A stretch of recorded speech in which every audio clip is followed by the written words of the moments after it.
And I looked around my industry and I thought, like, no one's really using video, particularly here in the UK, in the packaging industry. Like, content marketing is quite basic, sort of stuck slightly in the past, or maybe it's not moved with the times. And I thought we've got a real opportunity here to be quite differential. When you look around at our competition, what they're doing online, I thought, we can actually, a really effective way for us to market ourselves would be with content marketing. Hey, it's Valley Monsters on Packaging Unboxd. Today we're talking to Joe Purcell. He's the owner of Packaging Answers. And what does Packaging Answers do? They make packaging, they distribute packaging. But one of the key things here is how he built his business to making $1 million a year this year and how he's planning to get to 20 million in the next few years. You're going to get 3 key things out of this episode. 1 is the importance of social media and actually building your brand as a packaging company. 2 is the importance of actually giving information and providing information without having to be asked. He is posting videos weekly where he's answering some of the most basic questions in packaging.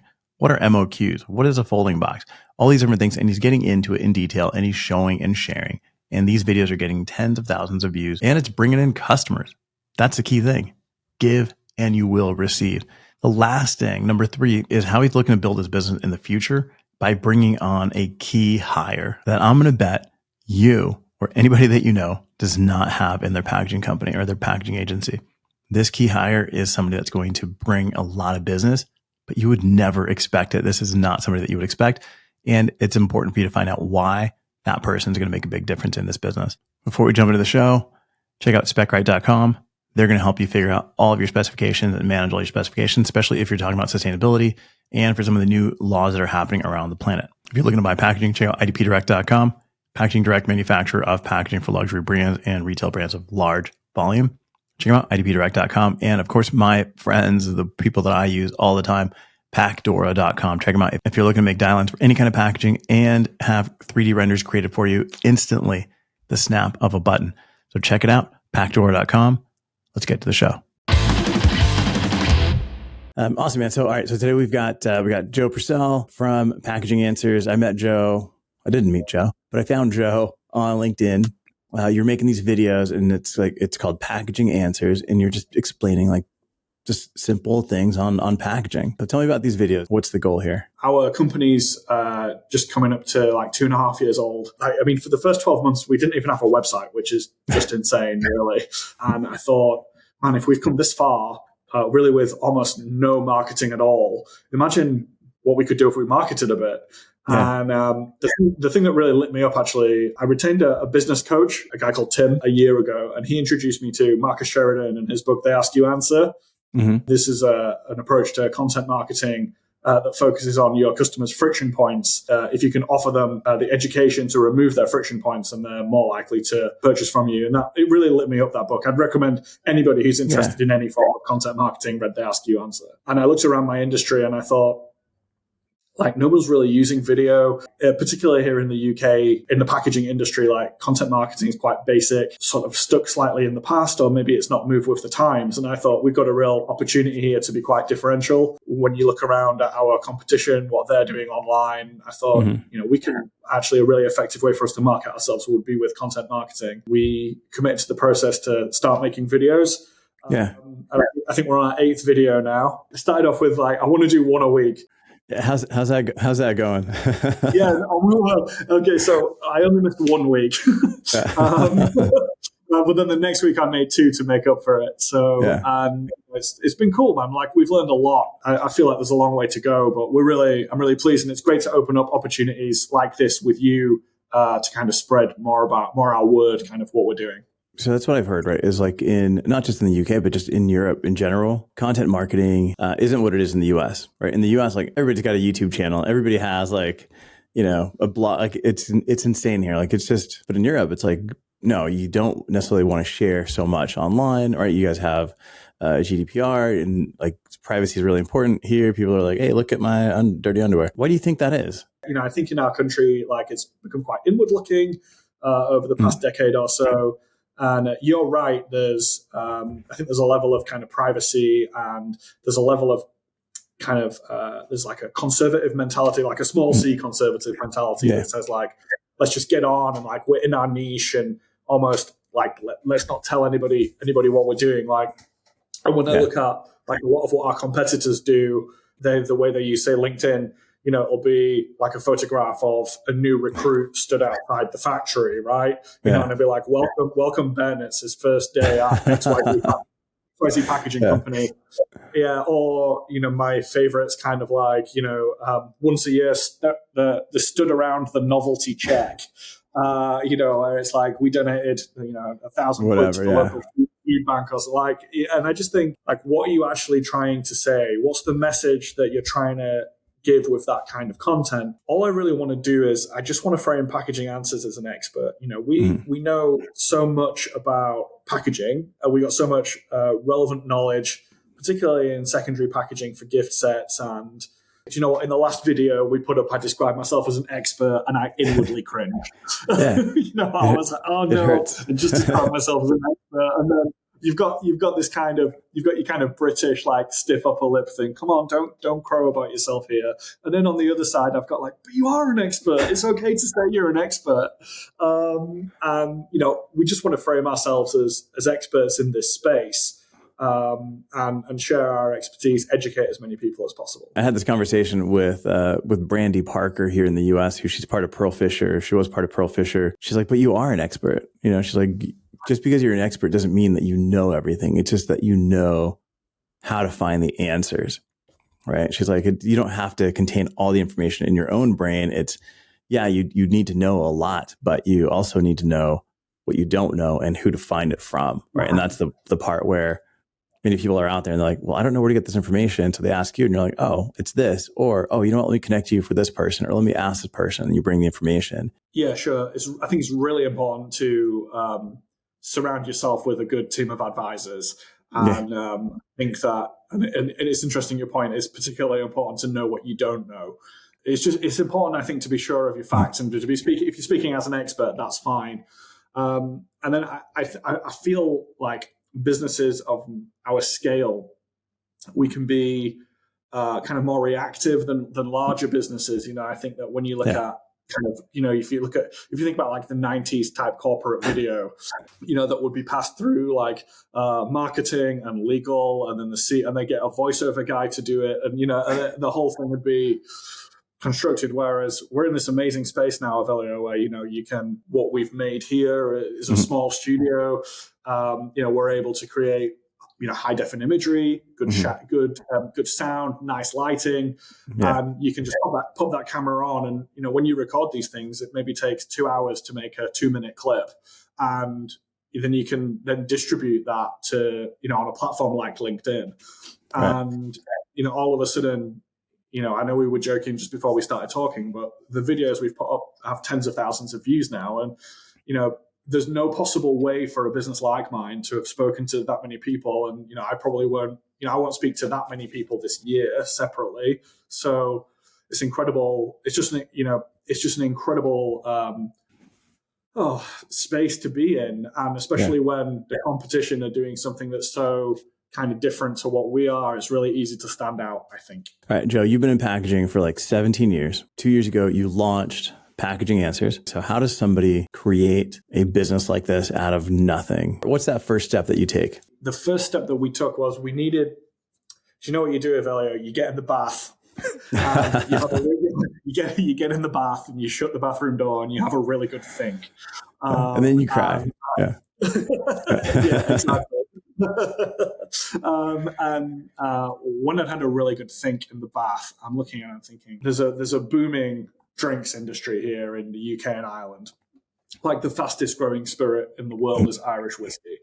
And my feeling was that I felt that there was a gap for a business to service that market where that's traditionally underserved by the kind of the traditional UK packaging manufacturer.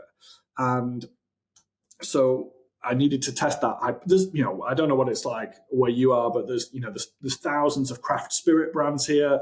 Like, these companies want really great packaging, but they don't necessarily know where to get it. Maybe they go to like the local box company. Maybe the local box company doesn't specialize in the type of packaging that they want, that they know that they need. And I just thought there was a gap there. So what I really needed to do was to meet some people, meet some potential clients in this space. We found a way to do that. We started having conversations. I had a friend who was really well connected in that space. And I asked him if he'd introduce me to clients, and we set up 20 calls in 1 week.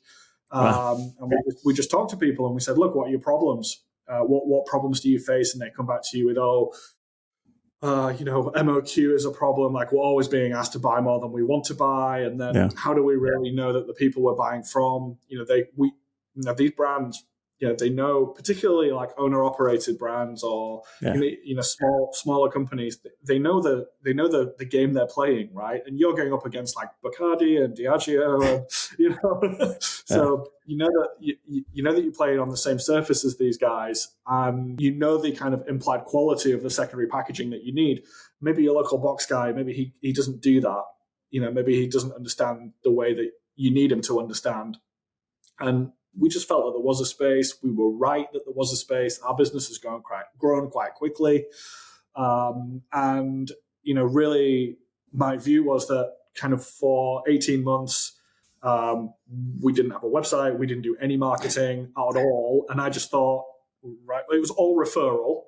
And then I just thought, how do we push this on to the next level? And I thought, well, if we tried a little bit with the marketing, imagine what we could do. And that's really what's brought us to content marketing in these videos. 2 years ago, you just started meeting people. You booked 20 calls. You didn't have a website, but was it called Packaging Answers from day one? IDPdirect.com. Perfection comes from the source. As the luxury packaging manufacturer, they ensure the highest quality right from the start. Buying direct means no middlemen, no delays, just pure, uncompromised luxury packaging crafted with your brand's needs in mind. Discover the power of direct at IDPdirect.com. What happened to that beginning? Yeah, sure. So the business was always called Packaging Answers. So the business was set up by my father. He retired 7 years ago, and my kind of the first 5 years of his retirement was like me kind of clinging on to his clients and his kind of business practices and the business that he designed. And my feeling was that I always feel bad when I kind of criticize how the previous business was, because we wouldn't be here now without it. Yeah, exactly. But there was a lot, I don't think the business model was right, or it was right for then, but it wasn't right for now. The kind of clients we had were right for then, but not really right for now. But I really wanted to get into drinks. And I think that's largely because in that market, it's the shelf price of these products is higher. The aspiration for the packaging is higher. And, kind of the cost per unit is higher. So there's more opportunity to be involved in more premium products. You have this transition from your father's business. You go through, several years of trying to maintain those customers, learn the business. Then you've got COVID. It's that bath time. And it's like, all right, we're going to pivot. You're forced into that pivot. At that point, do you have, how many people did you have on staff during that stage? Was just one? me and one other. Yeah, absolutely. Wow. Okay. Now we are five. So just to recap, right? You've got this time with your dad, transition. Now it's Packaging Answers. Essentially, you're kind of starting from scratch because you're shifting in a new direction. It's you, one other staff member. What's the first client that you get on your own, and how do you do that? I'm not sure I remember specifically the very first, but there's a couple of clients here because, as I said, we set up kind of 20 calls with drinks companies in 1 week. And obviously, if you look at your 20, then maybe the 10 it's not a good fit. 5, there's no opportunity. 3, there's some opportunity down the line. 2, there's immediate opportunity. That was kind of the rough kind of numbers that you'd expect on something like that. And kind of those first 2, both are still with us, which is great. One's like a regional gin producer here in the UK called York Gin.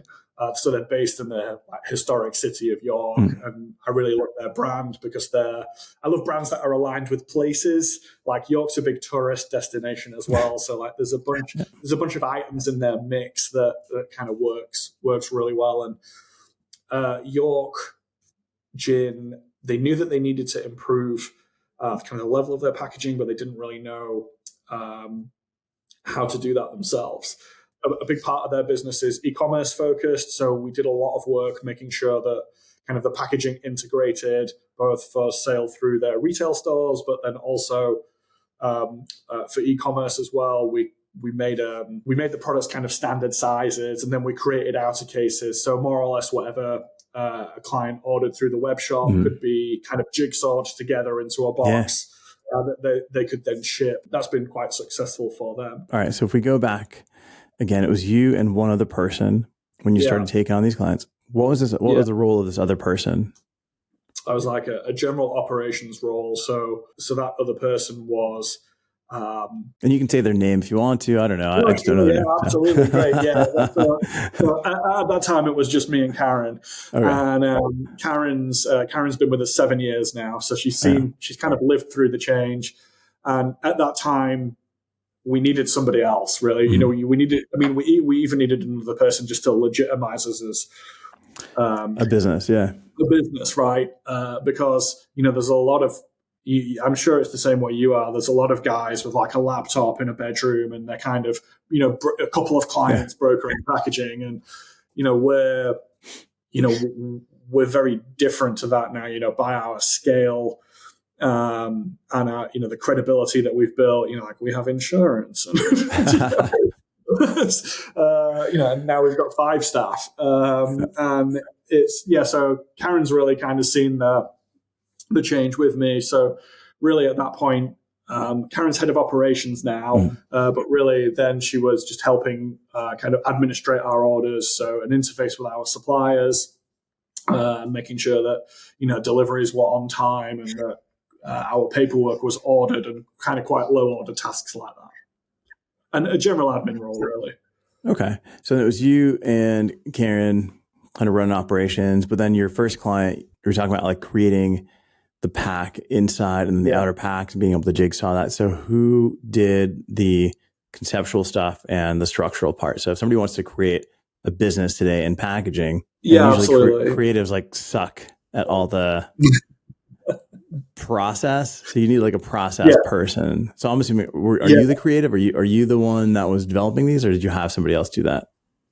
So look, Emilio, like I can't use the CAD software, right? I can't work the CAD, you know, I can't work the plotter table, but I can do a mean drawing of exactly what I want on my pad and pen. Historically, in this area of the country, there's been quite a lot of packaging manufacturing in the kind of Yorkshire area, which is the county that we're in.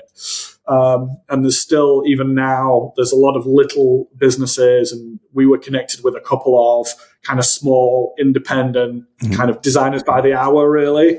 So initially we used services like that, you know, and extensively, you know, because you're right, you know, I could do the conceptual design. I can say what I need. And at that time I could specify that part, but I couldn't do the drawings or make the samples. So we outsourced that to local independents up until the point that our business became more successful, and we were able to bring that function in-house, at which point we have Lee now. So Lee's our head of design, and now he does all of the drawings and makes all of the samples. Nice. Nice. There's so when Lee does something amazing, like the next time Lee does something and you're like, fuck, right on, Lee.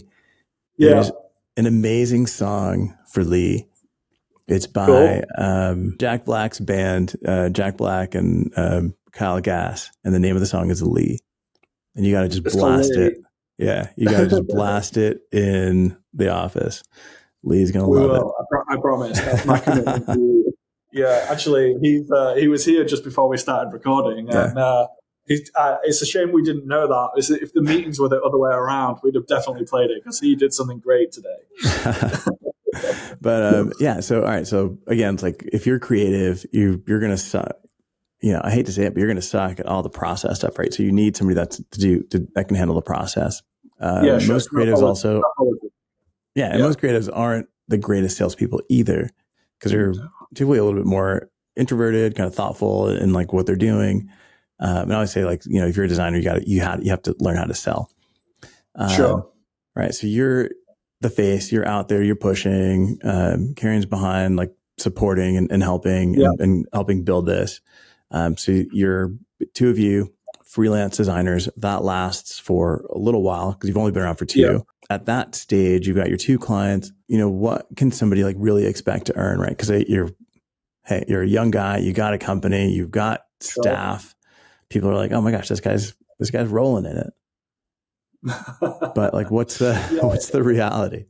Right. So I think as a business owner, it was challenging. There's no doubt. Right. And financially challenging, and the financial challenge like persists to this day. As we get bigger, the financial challenge just seems to also get bigger. Like, what was it that Biggie said? But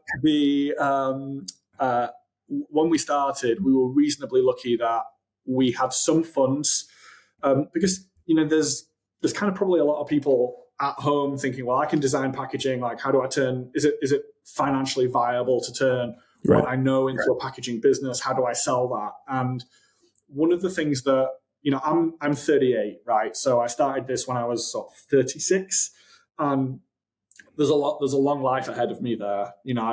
I'm married, I have a daughter. There's a lot of kind of financial responsibility. In some ways we were lucky. We got our first orders really within a few weeks of the pivot. I can remember going home to my wife and being like, Rachel, look, we got it almost with like the printed out purchase order, right? Look, we did it. It's going to work. And I remember, in the first month, at the end of the first month, I'd be like, hey, we got, I'm just, some small number, tens of thousands of pounds of orders here. And then maybe each month it kind of grew. And I'd say, we'd have our target, right? I knew the amount of money that we needed to make in the year to pay me, to pay my staff, to pay our tax, to pay our insurance, to pay our rent, the operating costs of our business. And we'd look at it, and every month I'd go home and I'd say, look, with this step closer to making it. And then actually, probably about 9 months in, you just notice like you're having the conversation less. The conversation about how much money we made this month, it reduces because it becomes less important. Because it's a really common analogy that the business, it takes a lot of effort to get it going, but once it's rolling, it starts to make its own momentum. And, when you're counting it in and out every pound and pence you're spending, that takes a lot of effort. But once that stone kind of gets rolling and you kind of think, okay, well, maybe after 9 months, we had made the amount of money that we'd identified that we needed for the first year. So then you're in a position where you think, oh my God, the next 3 months, that's kind of beyond what we needed, and we can start building for next year. And you take, within, like as a responsible business owner, you take those additional profits and you think, right, what's the next step? How do we reinvest this within our business? So we spent money on branding and website. We moved to better offices. We employed extra people to kind of plug the gaps that start to appear. As your enterprise becomes larger and more successful, you think, you're laid in bed or in the bath, and you think, oh my God, we've got this kind of yawning gap in our business and we need to plug it ASAP. So, I've been involved in packaging 17 years, and my technical knowledge is good. My technical knowledge of printing and paper is strong, but I knew that it wasn't totally enough. So we brought in a technical manager I'd known for a long time. And it's nice because you're able to bring in, or we were able to bring in, people kind of from all walks of life. My technical manager, I've known him a really long time. He's kind of at the other end of his career to me. I think his next career move will be retirement. And his availability, he was stepping down from a role in a much bigger company, and he was looking for something smaller, less intensive. But we were able to offer that, and we're able to take those amazing the amazing technical resource that Neil is, and use that to our advantage. But it's also great for him. And so I think that in terms of, to come back to it, like stepping out the bedroom, to take those steps, right? There's no doubt you have to be lucky, and there's a large amount of luck has happened to us in our business. But I also really a big fan of that phrase, you make your own luck. And the other phrase I'm really happy, the other phrase I really love is that the harder I work, the luckier I seem to get. Yeah, exactly. So, you can't wait. You can't wait for it to happen. You got to just make it happen. Yeah, exactly. And, I think if you're sat at home thinking, can I do this? Then the only advice, although I think the best advice I'd give from the seat I'm sat in now is just go for it. Try, just try. Why not? What have you got to lose? Yeah, but time, right? One thing you got to lose is time. If you don't commit to taking that step, right? If you don't take the step today, you're going to kick yourself in the ass for not having taken it, years ago. Yeah, totally. I mean, I was kind of lucky that I was kind of forced into taking the step. The pivot that we had to make was forced on me.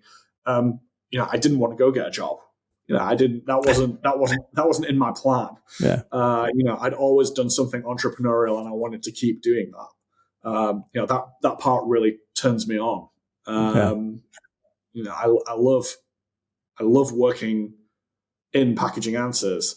I love the kind of entrepreneurial spirit where we can make our business do more or less whatever we want it to do, and kind of what we want it to do is such an interesting question.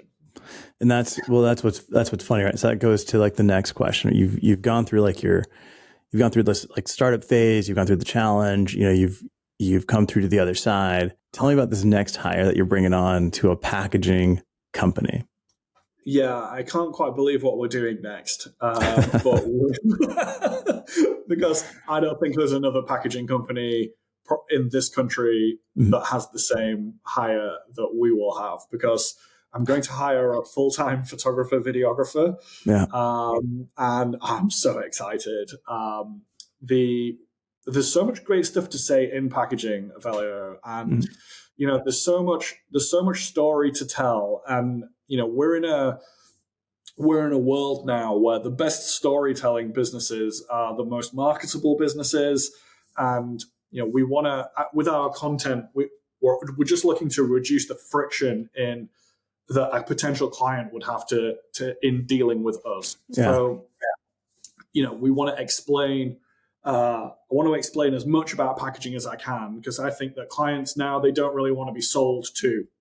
I think that they want to feel like or be empowered to take the best decision that they can for themselves. And in my opinion, if you're the one putting them in that position, then you're putting yourself in the best position for your ideal clients to come to you. I think I talked a little bit about Marcus Sheridan at the start of the recording of his book, They Ask You Answer. One of Marcus's lines is about being a digital David and kind of fighting corporate Goliaths. And, I feel very much like that. I want to be a digital David, or I want Packaging Answers to be. How many times do you get asked about MOQ, right? It's the first question everyone seems to I want to ask. How many times do you have to have that conversation? Well, I want to answer MOQ in detail, and I want to give the best answer on why does packaging have an MOQ?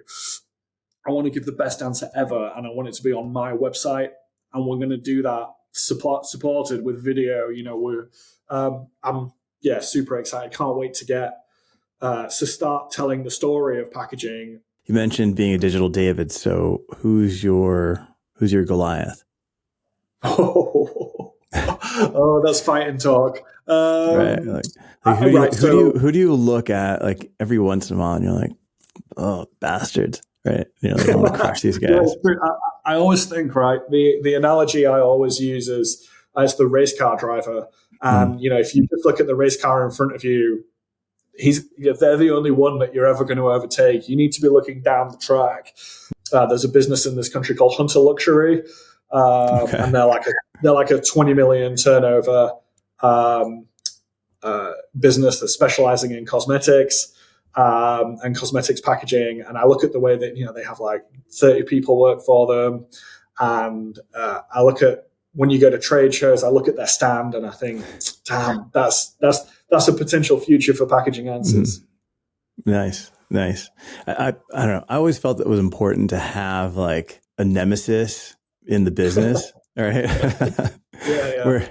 Where you kind of, I don't know, for personally, for me, I spent time in the military, and it's like always good just to have like a target. And even if they don't know it, the problem is that they don't know it, right? They're not like, oh, this guy's these guys are looking at us. We're in a race together. No, it's like you're in a race, but you need somebody to be like, okay, I've got to take them down. It's good to see what the future could look like as well, right? Because, I don't know every step that I need to take my £1 million business and make it into a £20 million business. Right. But when you see somebody who has done that, okay, they're also 20 years down the line from me. Right. So if you look at the steps that they've taken over that time, like what can we learn from how they go about things? And actually, when you look at not necessarily Hunter specifically, but when you look across like the UK packaging market, when you look at what lots of those larger companies are doing, I just think we can be way more reactive because of our size. And I think that because of the way that the sales landscape here is changing, I just think it presents such a big opportunity for people in our position to say something really differential and, to really kind of outmaneuver some of these kind of old big boys. And they've had it their own way for too long, right? So maybe it's time to disrupt that a bit. No, I really appreciate you kind of breaking down the startup, right? And this is a 20-year startup, right? Right. This company's been in business for a long time, but over the last 2 years, it's taken a big turn, big pivot. That's like the most exciting part, right? Like running a $20 million business is exciting for its own reasons, but being at this like challenger stage is so much fun. It's like, what are we going to change today? What are we going to do differently today? And the fact that nobody else is out there doing the videos that you're doing is awesome. And of course, there's going to be the copycats, right? Once people go, oh, hey, this guy, this, right. this, and isn't that exciting? It is exciting, but it's also, irritating, right? Because you're like, damn it, I was here first, right? Because like you're going to be making like the videos that you're making are great. That's why I called you. Or that's why I reached out to you. I'm like, oh, this is so cool. Sure. Yeah, but I think that the what we're doing will be difficult to imitate, and there's no doubt. I'm not going to be conceited enough to say that we're doing something that's like unique and uncopyable. It is. There's no doubt it's copyable, but I feel like in this space at the minute we've got some first mover advantage. Yeah. And it's interesting what you were saying about having a nemesis that you want to go after. I kind of feel like I think I'm motivated in the other way, and maybe I have people that I want to stay ahead of. And you think, okay, you might be trying to catch me up, but what inventive step am I going to make now to stay ahead of you? I'm not sure which is the more healthy mindset, actually. I think it might be yours. I don't know. Mine's more combative, 100%. I don't know if that's healthy, but as long it's kind of the same. It's like you just want somebody to beat, right? It's like sometimes you just need that personal motivation to get you going. And it's also a great way to develop new ideas, right? If everybody's kind of going in the same direction, it's like, all right, how can I zag and get out of the way and do something completely different, right? So like, I mean, 100%, like one thing I would always do is like, what is this group of people doing? And they're all doing like the same thing. Like, all right, what's the complete opposite thing? Like, what should I not be doing? And then I would go and just jump on that. Do you know, our when you look at the content that we make, our most watched videos are the ones where we talk about price, because nobody talks about the price of this stuff here. And what's amazing, when you start talking about price to clients, what you hear more often than anything else is, oh, that's cheaper than I thought. Right? Wow. Yeah. How wild is that? That's great. That's crazy. Yeah. I mean, nobody talks. Yeah. You're right. Nobody talks about price. Why not? Let's talk about price all the time. But that's just it, right? That's exactly it. Nobody talks about price. So what should you do? What's the one thing that you should not do is talk about price? All right, go and do that and just double down on that. Also, right, there's an element, if on every sales call, right, if somebody asks you about MOQ and you're just wasting your life effectively, right, you're wasting your time and their time explaining, say, MOQ over and over and over and over again. So maybe how much of a better position do you put yourself in where you say, here's this beautiful, well-produced video where I explain in detail, in a way more considered, how many times I probably talked about MOQ twice today, right? But whatever that mental speech is, you always deliver it slightly differently, and in a less considered way than you would do if you were creating a piece of content to explain why packaging MOQs matter. You kind of give the half-baked, off-the-cuff version of the MOQ speech. But if you could just point that person to a piece of content that says, because everybody wants to know, right? All of the smaller clients that we want to deal with are going to want to know about MOQs. And hey, guess what? My business is really well set up to deal with lower MOQ projects. Like, I actively want to sell to clients that have been put off by the MOQs of other packaging companies that they've spoken to. So, because we've taken decisions in our supply base and in our design to be able to make relatively small volumes of really nice stuff. And so if I create a piece of content, or if my business creates a piece of content and we put it online and we say, here's the XYZ or the ABC of exactly what MOQs are and why they matter, and then that client can go and view that piece of content, I never have to have that conversation again, and they're getting the best version of that explanation every single time. I appreciate the videos that you've made and, accepting when I reach out to hop on here. I think this has been really interesting. If anybody wants to go and watch your videos, where are you posting these things? Where should they find you? So all the videos that we're making are posted to LinkedIn. We upload a new video every Friday at 8:30 GMT. So you can get that on my channel. You can find my LinkedIn in the video description. Otherwise, you can look at our company website, which is packaging-answers.com. Awesome. And then they can find you, Joe Purcell. And I'll have links to your LinkedIn page as well as your website. Yeah. Search for me on LinkedIn at Joe Purcell. That's awesome, Purcell. And but you're not all right. So are you posting these videos on YouTube as well? No. Should I? Yeah. Are you posting these videos to TikTok? No. Should I? Yeah. Are you posting these videos to Reels? No. Should I? Yeah, 100%. If you're going to make the content, and when you get a videographer, I think this just rolls into part of that, right? It's like LinkedIn is a great area. LinkedIn is amazing, but people are looking at all these other areas as well. TikTok is like the second or third most used search engine for answering questions. And the fact that you're answering questions is like perfect. Yeah, sure. And I know that YouTube is the second largest search engine. Yeah. And YouTube and TikTok are at this point kind of like neck and neck. But that's where it's getting. So definitely, if you're creating the content, spread it. One of the things we're going to do when we're interviewing tomorrow is, first of all, Elliot, I'm going to employ somebody really young. 100%. Yeah. I'm going to employ someone who's like 21 max.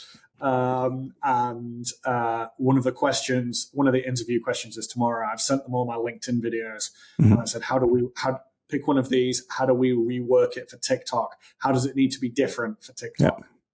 Yeah. So, and why should somebody hire somebody young today? Why are you hiring somebody young today? Why are you hiring somebody young in this space? No, I got a great answer for you. Right.